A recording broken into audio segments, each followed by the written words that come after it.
আমরা যারা বাসায় এলপিজি সিলিন্ডার গ্যাস ব্যবহার করি, বিশেষ করে আমাদের মা বোনেরা যারা বাসায় থাকেন, তারা বাসায় যদি কোনো কারণে দুর্ঘটনা ঘটে তাহলে ঘাবড়ে না গিয়ে ঠিক এভাবে আগুনগুলো আমরা নিয়ন্ত্রণ করতে পারি।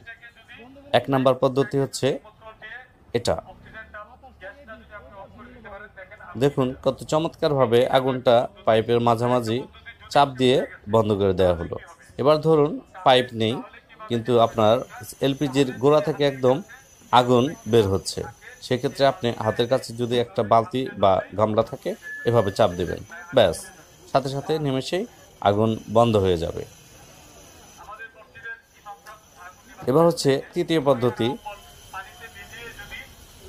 যদি ধরুন আপনার হাতের কাছে গামলা নেই, তাহলে ভেজা একটা ন্যাকড়া বা তাওয়েল বা একটা রুমাল বা যে কোনো কিছু একটু বড় সড়ো, সেটাকে পানিতে ভিজিয়ে এভাবে চাপ দেবেন, সাথে সাথে বন্ধ হয়ে যাবে।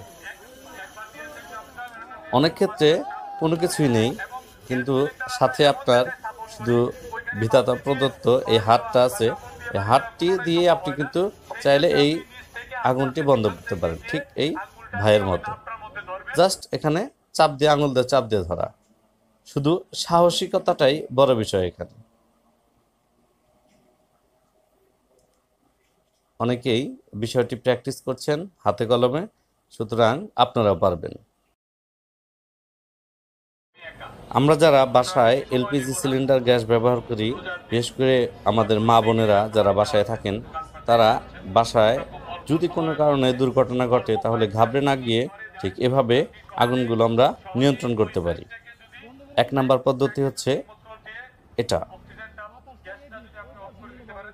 দেখুন কত চমৎকারভাবে আগুনটা পাইপের মাঝামাঝি চাপ দিয়ে বন্ধ করে দেওয়া হলো। এবার ধরুন পাইপ নেই, কিন্তু আপনার এলপিজির গোড়া থেকে একদম আগুন বের হচ্ছে।